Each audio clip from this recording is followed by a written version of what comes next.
والا ہوگا، اللہ کے حقوق کو پہچانے گا، اللہ کے رسول صلی اللہ علیہ وسلم کے حقوق کو پہچانے گا. اس لیے کہ ہر انسان کو چاہے جتنا وہ دنیا میں اگر دکھا لے، چاہے جتنی وہ روزی کما لے، چاہے جس بڑے سے بڑے مقام کے پوسٹ پر آ جائے، آخر اسے مرنا ہے. مرنے کے بعد اس کی آخری منزل قبر ہے، اور اس قبر میں ساری چیزیں اس نے جو دنیا کے اندر کیا ہے، چاہے کتنا بھی بڑے کام کیے ہو، سارے کاموں کا حساب اسے دینا ہے. اور اللہ رب العزت اس قبر میں جو حساب لینے والے فرشتے آئیں گے، وہ اس سے نہیں پوچھیں گے آپ نے کتنا مال کمایا، آپ کتنی بڑی پوسٹ پر تھے، آپ یہاں سے وہاں پہنچے تھے، آپ دنیا میں سب سے زیادہ شہرت یافتہ تھے، آپ کا مقام تو یہ تھا. فرشتے ہر انسان سے، چاہے امیر ہو یا غریب، چاہے وہ مالدار ہو یا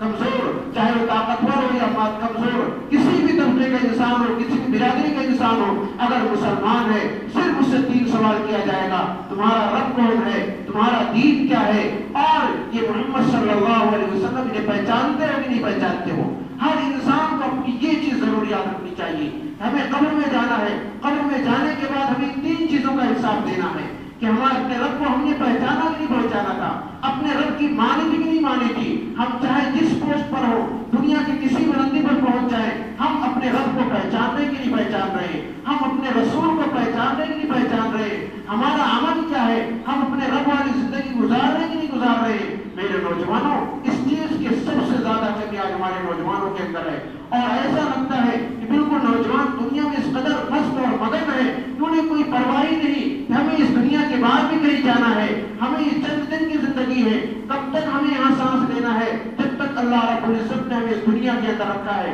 ورنہ آخری منزل ہماری قبر ہے، آخری منزل ہر انسان کی موت آتی ہے. اور آپ دیکھتے ہو کہ نہ معلوم کیسے کیسے لوگ دنیا سے رخصت ہو رہے ہیں. تو میرے محترم دوستو، بسم اللہ الرحمن الرحیم. الحمد للہ رب العالمین، والصلاة والسلام على سید الانبیاء والمرسلین وعلى آلہ واصحابہ اجمعین. اما بعد، قال اللہ تبارک وتعالی فی القرآن المجید: اعوذ باللہ من الشیطان الرجیم، بسم اللہ الرحمن الرحیم. اقرأ باسم ربك الذي خلق، خلق الإنسان من علق. اقرأ وربك الأكرم الذي علم بالقلم، علم الإنسان ما لم يعلم. صدق الله العظيم. قال النبي صلى الله عليه وسلم: طلب العلم فريضة على كل مسلم، وفي بعض رواية على كل مسلمة، أو كما قال النبي صلى الله عليه وسلم. دینی اور ایمانی بھائیوں، اللہ رب العزت نے اس پوری کائنات کا نظام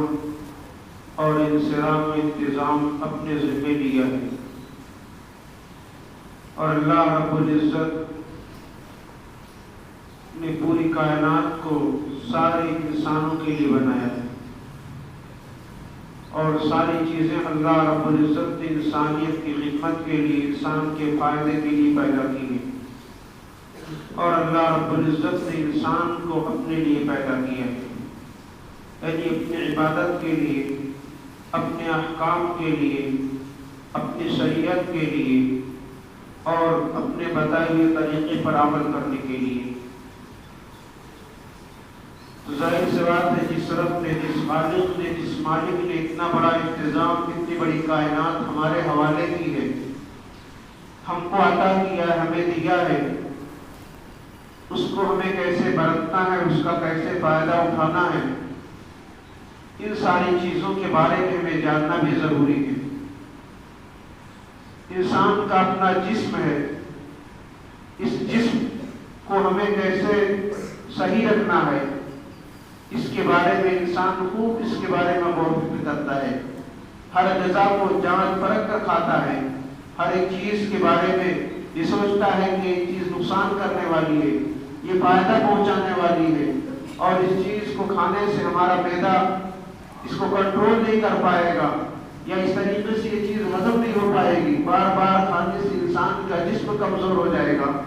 ان ساری چیزوں کے بارے میں انسان غور و فکر کرتا ہے۔ لیکن اللہ رب العزت نے یہ پوری کائنات اور پوری ساری چیزیں، بالخصوص انسان کے جسم بھی، انسان کے اعضاء بھی، کن کام میں ہمیں صرف کرنا چاہیے، کن کن حکموں میں ہمیں اسے لگانا چاہیے، ہم اس کے بارے میں کبھی غور و فکر نہیں کرتے۔ یہ ہاتھ اللہ رب العزت نے دیا ہے، اس ہاتھ کا استعمال کہاں ہو؟ پیر اللہ رب العزت نے دیا ہے، اس پیر کے ذریعے سے ہمیں اللہ رب العزت کی رضا کیسے حاصل ہو؟ یا پیر کے بارے میں اللہ کے رسول صلی اللہ علیہ وسلم نے یا اللہ رب العزت نے کیا احکامات ہمیں دیے ہیں؟ اس پیر کو ہمیں کہاں لے کر جانا ہے؟ کس انداز سے اس پیر کا استعمال کرنا ہے؟ اللہ نے زبان دی ہے، اس زبان کا استعمال ہمیں کیسے کرنا ہے؟ ان ساری چیزوں کا محور اور مرجع علم ہے۔ انسان جب اس کے بارے میں جانے گا، پڑھے گا، تحقیق کرے گا، معلومات حاصل کرے گا، تو ساری چیزیں اسے معلوم ہوں گی۔ اور اللہ کے رسول صلی اللہ علیہ وسلم پر جو سب سے پہلے وحی نازل ہوئی تھی، وہ صرف اسی لیے نازل ہوئی تھی تاکہ انسان کو اس کی بنیاد مل جائے، اس کی اصل مل جائے، جو ساری زندگی کے سارے کاروبار کا نچوڑ ہے، وہ علم ہے، وہ انسان کو مل جائے تو انسان ساری چیزیں اس علم کی روشنی میں بخیر و عافیت یا بحسن خوبی انجام دے دے گا۔ اسی لیے شریعت نے اور اسلام نے اور اللہ رب العزت نے لفظ اقرا سے قرآن کا آغاز کیا، اقرا سے شروع کیا۔ انسان کی چاہے دنیاوی زندگی ہو، چاہے اخروی زندگی ہو، جب تک انسان معلومات حاصل نہیں کرے گا، پڑھے گا نہیں، سمجھے گا نہیں، یا انسان کی جسم ہی کو لے لیجئے، جب تک انسان اپنے جسم کے بارے میں نہیں پڑھے گا، اسے کون سی غذا اس کے لیے فائدہ مند ہوگی، کون سی خوراک اس کے لیے فائدہ مند ہوگی، یا اس طریقے سے اس کے اندر کیا چیز نقصان کی ہے، جب تک ان ساری چیزوں کو جانے گا نہیں، تب تک انسان اس کا صحیح استعمال نہیں کر سکتا۔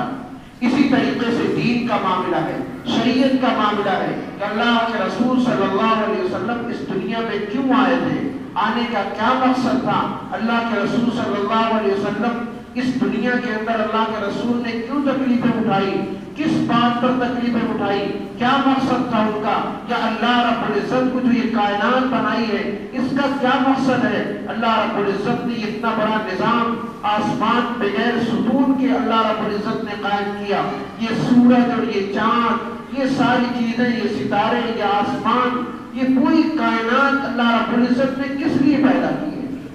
اس لیے پیدا کی ہے تاکہ انسان اس کے بارے میں معلومات حاصل کرے، اور معلومات حاصل کرنے کے بعد افلا یتدبرون، کیا تم غور نہیں کرتے، کیا فکر نہیں کرتے، افلا تعقلون، کیا اس کے بارے میں تم عقل نہیں رکھتے کہ اللہ رب العزت کی پیدا کرنے کا مقصد کیا ہے؟ ہم چھوٹے سے چھوٹا کام کرتے ہیں، ایک بڑا مقصد ہوتا ہے۔ ایک چھوٹی سی دکان شروع ہوتی ہے تو باپ کے دل میں اتنی آرزویں اور تمنائیں ہوتی ہیں کہ مجھے کام دے گی، آنے والی میری نسل میرے بیٹوں کو کام دے گی، آنے والے اور نسل میرے بیٹوں کے لیے کام دے گی، یا کوئی بھی انسان کام شروع کرتا ہے تو یہ ایک مقصد ہوتا ہے۔ اللہ رب العزت نے اتنی بڑی کائنات کو بنایا اور انسانوں کو حوالے کر دیا، اللہ رب العزت کا مقصد کیا ہے؟ اللہ کے رسول نے فرمایا ان الدنیا خلقت لکم وانکم خلقتم للآخرہ، انسانوں یہ پوری کائنات تمہارے لیے بنائی گئی ہے، لیکن یہ کائنات جیسے تمہارے لیے بنائی گئی ہے، جیسے تم اس سے فائدہ اٹھاتے ہو، جیسے چاہتے تم استعمال کرتے ہو، اسی طریقے سے اللہ رب العزت نے تم سب کو پیدا کیا، آخرت کے لیے پیدا کیا ہے۔ تمہارا اصل مقصد، تمہاری اصل زندگی جو ہمیشہ ہمیشہ کامیاب ہونے والی ہے، وہ آخرت کی زندگی ہے، اس کی تیاری کرنا ہے، اس کے بارے میں فکر کرنا ہے، دنیا کی چیزوں سے فائدہ اٹھانا ہے۔ شریعت نے یا اسلام نے فائدہ اٹھانے سے منع نہیں کیا ہے کہ آپ فائدہ نہ اٹھائیے، لیکن جائز طریقے سے فائدہ اٹھانا ہے۔ آپ کو جو طریقہ اسلام نے شریعت نے بیان کیا اس طریقے سے آپ کو فائدہ اٹھانا ہے، آپ کو زندگی کو آرام دینا ہے۔ شریعت نے سونے کا بھی حکم دیا ہے، شریعت نے جاگنے کا بھی حکم دیا ہے، شریعت نے کام کرنے کا بھی حکم دیا ہے۔ شریعت جو فالتو اور بیکار اور کاہل سست بیٹھے رہتے ہیں ان کی لعنت و ملامت بھی کی ہے، کام کرنے والوں کی تعریف بھی کی ہے۔ اللہ کے رسول صلی اللہ علیہ وسلم نے رزق حلال کمانے والے کی تعریف فرمائی کہ اگر کوئی شخص رزق حلال کے لیے اپنے گھر سے نکلتا ہے تو اللہ رب العزت اس کے لیے فرشتوں کو دعاؤں کے لیے لگا دیتے ہیں، یا جو وقت نکلتا ہے وہ اس وقت سے لے کر جب تک آتا نہیں ہے تب تک اللہ کے راستے میں ہوتا ہے جب تو دنیا کمانے کے لیے گیا ہے۔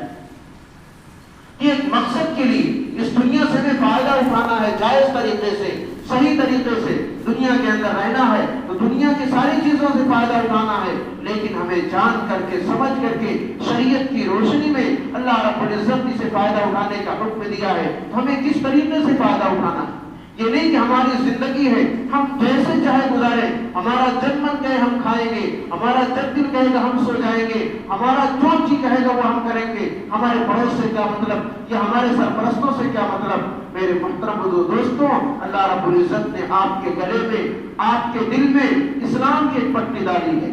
آپ کے گلے میں اسلام کا لبادہ ڈالا گیا ہے، اسلام کی روشنی میں آپ کو زندگی گزارنی ہے۔ آپ دنیا کے اندر تاجر ہیں تو ایک مسلمان تاجر بن کر رہنا ہے، آپ دنیا کے اندر ڈاکٹر ہیں تو آپ ایک مسلمان ڈاکٹر بن کر رہنا ہے، آپ انجینئر ہیں تو ایک مسلمان انجینئر بن کر کے رہنا ہے۔ حضرت مولانا علی میاں صاحب رحمۃ اللہ علیہ ندوی کا ایک مرتبہ علی گڑھ مسلم یونیورسٹی میں خطاب ہوا تھا، اور ان کا جو خطاب تھا اس وقت کے لوگوں نے نوٹ کیا، بیان کیا، مولانا کا ایسا لگ رہا تھا کہ وہی نازل ہو رہی ہے، اس انداز سے بیان کر رہے تھے۔ ان کا کیونکہ اس وقت پڑھے لکھے لوگ، پروفیسران اور اسٹوڈنٹ پڑھے ہر ایک ڈپارٹمنٹ کے لوگ ہوتے ہیں۔ مولانا کا یہ جملہ تھا کہ سنو، آپ لوگ بڑی اونچی پوسٹ پر ہو، آپ اس دنیا کے سب سے کریم اور سب سے اچھے انسان ہو، اور یہ بھی نہیں کہ اس دنیا کے اندر یونیورسٹی نہیں ہے، بہت ساری یونیورسٹیاں ہیں، آپ کے بغل میں جامعہ ملیہ ہے اور اس طریقے سے جینو ہے، بڑی بڑی یونیورسٹیاں ہیں، لیکن آپ کا مقام ان یونیورسٹیوں سے الگ ہے۔ کیوں؟ اس لیے کہ آپ کی یونیورسٹی کے نام سے مسلم لگا ہوا ہے، مسلم یونیورسٹی ہے۔ آپ کے اندر سے اگر کوئی ڈاکٹر نکلتا تو اس کے اندر اسلام کی پوری صفات ہونی چاہیے، مسلم ڈاکٹر ہونا چاہیے۔ آپ کے اندر سے اگر کوئی انجینئر نکلتا ہے اس کے نام کے ساتھ مسلم ضرور ہونا چاہیے، اس لیے کہ آپ مسلم یونیورسٹی سے لگے ہوئے ہیں۔ کہ مسلم آپ جانتے ہیں کتنا بڑا اعزاز ہے، یہ مسلم بہت بڑا اعزاز ہے اللہ رب العزت نے جو آپ کو عطا کیا ہے۔ آپ اگر کسی دوسری یونیورسٹی میں ہوتے تب بھی آپ اسلام کا لبادہ اڑتے، لیکن آپ ایسی یونیورسٹی میں آ گئے ہیں جس کے نام کے ساتھ بھی مسلم لگا ہوا ہے اور آپ کے نام کے ساتھ مسلم لگا ہوا ہے، یعنی آپ مسلمان ہیں اور جس ادارے میں رہ رہے ہیں وہ بھی مسلم ادارہ ہے۔ اس لیے آپ کے اندر وہ صفات، وہ کوالٹی ہونی چاہیے کہ اسلام کی جو تعریفات ہے، اسلام کی جو خصوصیات ہے، اسلام کے جو اصول اور ضوابط ہیں، کہ جیسی چیزیں اسلام کی ہونی چاہیے وہ ساری کوالٹی آپ کے اندر موجود ہونی چاہیے۔ یہ اس یونیورسٹی کا اس مقصد ہے، اس لیے کہ ایک مسلمان ویسے بھی اس کے اندر انسانیت ہوتی ہے، ہمدردی ہوتی ہے، درد ہوتا ہے، غم ہوتا ہے، ایک فکر ہوتی ہے۔ اللہ کے رسول صلی اللہ علیہ وسلم کی تعلیمات کی روشنی میں اسے اپنا سفر طے کرنا ہوتا ہے، لیکن آپ کے ساتھ اللہ رب العزت نے یہ لفظ مسلم لگا دیا ہے، اس سے آپ کی ذمہ داری اور زیادہ بڑھ جاتی ہے۔ اس لیے کہ پوری دنیا بہت سارے ڈاکٹروں سے، انجینئروں سے، بہت سارے پروفیسروں سے اوب چکی ہے۔ وہ ایسا ڈاکٹر، ایسا انجینئر، ایسا پروفیسر چاہیے جس کے اندر ہمدردی ہو، جس کے اندر نرمی ہو، جس کے اندر پیار ہو، جس کے اندر محبت ہو، جس کے اندر الفت ہو، جو اپنائیت کا سامنا رکھنے والا ہو اور ایک دوسرے کو جوڑنے والا ہو، ہمدردی رکھنے والا ہو۔ یہ صفات اگر آپ کے علم کے اندر آ گئی تو آپ یقیناً اس علم کا فائدہ اٹھائیں گے اور پوری دنیا آپ سے فائدہ اٹھائے گی، اور پھر اسلام کی جو اسلام کا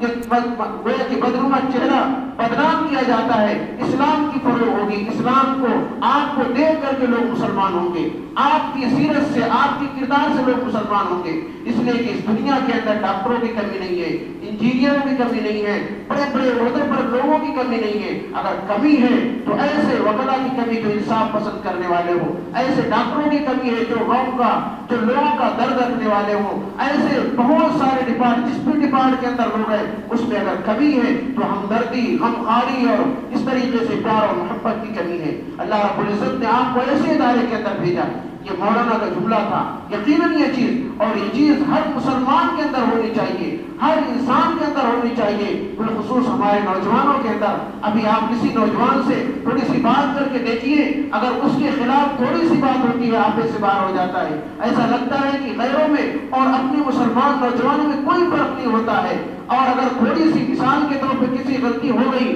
اچانک غلطی ہوتی ہے یا اس طریقے سے ہوگی تو ایسا معلوم ہوتا ہے غیر اس سے بہتر ہے کہ ہمارے نوجوان سے زیادہ۔ کیوں؟ اس لیے کہ یہ آپ میں سے باہر زبانوں پر گالیاں، نہ بڑے کا احترام، نہ چھوٹوں کا ادب، نہ باپ اور بھائی کا احترام، اور اس طریقے سے ساری چیزیں کسی بھی معاشرے کے اندر کسی کا احترام نہیں رہتا۔ یہ صرف اس لیے ہے کہ ہمارے نوجوانوں کے اندر صرف دنیا آئی ہے، اسلام نہیں آیا ہے، اسلامی تعلیمات نہیں آئی ہے۔ اگر علم حاصل کیا ہے تو علم تو ہے تو معلومات کے نام پر ہے، وہ علم جس کے ذریعے سے انسان کے اندر نرمی آتی ہے، وہ علم جس کے ذریعے سے انسان کے اندر پیار آتا ہے، وہ علم جس سے انسانیت آتی ہے یا انسانیت نمازی آتی ہے، انسانیت کا درد اور غم آتا ہے، وہ علم ہمارے نوجوانوں کے اندر نہیں ہے۔ آپ نوجوانوں کا جائزہ لیجئے، دیکھیے تو ایسا لگتا ہے کہ باپ سے ایسے لڑتے ہیں، چچا سے ایسے لڑ رہے ہیں، خاندان کے فرد سے ایسے لڑتے ہیں، ایسا لگتا ہے کہ ان کو اللہ اور اس کے رسول صلی اللہ علیہ وسلم کی تعلیمات سے کوئی سروکار نہیں۔ بڑوں کی محبت یہ جانتے نہیں کیا ہے، ماں کی محبت کیا ہوتی ہے، بھائی کی محبت کیا ہوتی ہے، پڑوسی کے حقوق کیا ہوتے ہیں، پڑوسی کا ادب کیا ہوتا ہے، رشتے کا کیا خیال ہوتا ہے، کوئی بھی نہیں معلوم۔ اپنے فیشن، اپنے من، اپنی زندگی میں مگن ہے۔ میرے نوجوانوں، علم اللہ کے رسول صلی اللہ علیہ وسلم نے اسی لیے فرمایا ہے قرآن کریم میں، جب انسان علم حاصل کرتا ہے، دنیاوی علوم کے ساتھ ساتھ دین کا بھی علم ہوتا ہے، شریعت کا علم ہوتا ہے۔ آپ نے کبھی نہیں دیکھا ہوگا کوئی بھی پھلدار درخت وہ جھکا ہوا ہو، اکڑا ہوا ہو، اس کے اندر جھکاؤ ہوتا ہے، نرمی ہوتی ہے۔ آپ ضرور اندازہ کیجئے جو سب سے زیادہ پڑھا لکھا انسان ہوگا، جو دنیا کے ساتھ ساتھ دین کو حاصل کرنے والا ہوگا، اس انسان کے اندر اکڑ نہیں ہوگی، اس انسان کے اندر سختی نہیں ہوگی، نرم مزاجی ہوگی، وہ اپنے حقوق کو پہچاننے والا ہوگا، اللہ کے حقوق کو پہچانے گا، اللہ کے رسول صلی اللہ علیہ وسلم کے حقوق کو پہچانے گا۔ اس لیے کہ ہر انسان کو چاہے جتنا وہ دنیا میں اکڑ دکھا لے، چاہے جتنی وہ روزی کما لے، چاہے جس بڑے سے بڑے مقام کے پوسٹ پر آ جائے، آخر اسے مرنا ہے۔ مرنے کے بعد اس کی آخری منزل قبر ہے، اور اس قبر میں ساری چیزیں اس نے جو دنیا کے اندر کیا ہے، چاہے کتنا بھی بڑے کام کیے ہو، سارے کاموں کا حساب اسے دینا ہے۔ اور اللہ رب العزت اس قبر میں جو حساب لینے والے فرشتے آئیں گے، وہ اس سے نہیں پوچھیں گے آپ نے کتنا مال کمایا، آپ کتنی بڑی پوسٹ پر تھے، آپ یہاں سے وہاں پہنچے تھے، آپ دنیا میں سب سے زیادہ شہرت یافتہ تھے، آپ کا مقام تو یہ تھا۔ فرشتے ہر انسان سے، چاہے امیر ہو یا غریب، چاہے وہ مالدار ہو یا